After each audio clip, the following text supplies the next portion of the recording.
περιοχή, πιο δύσκολες συνθήκες.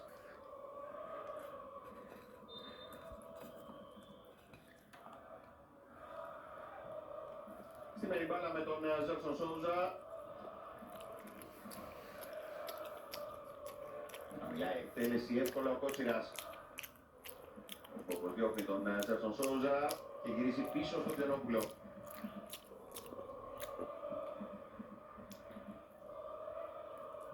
Μλαντένοβιτς διεκδικεί με τον Πατήρα. Τζούρισιτς δεν συνεργάστηκε αυτή τη φορά με τον Μλαντένοβιτς, απολογείται ο Τζούρισιτς.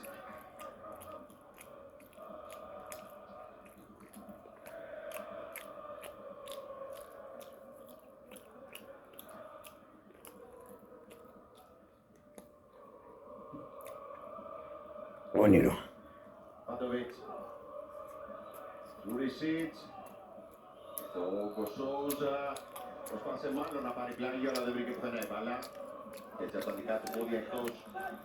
Πάμε για τα μάτς που ακολουθούν της Κυψιάς. Θυμίζω ο Παναθηναϊκός παίζει με Αελνόβμπετ την Κυριακή το απόγευμα. Οδέγεται τη Βικτόρια Πλιζέν. Κρίσιμο μάτς για τη League Phase του Europa League. Θέλει νίκη να φτάσει 12 βαθμούς, να εξασφαλίσει πρόκριση και να μπει σε τροχιά. Οκτάδας και υποδέχεται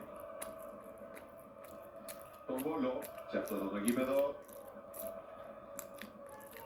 Στην πρώτη αγωνιστική του δεύτερου γύρου. Αμανί. Περιμένανε και ο Ζέρσον Σόουζα. Lightweight. Να κάνει το γύρισμα ο Ζέρσον Σόουζα. Έκοψε αρχικά ο Ίγκασον, συνέχεια έδωσε ύψος ο Κότσιρας. Μαντσίνη.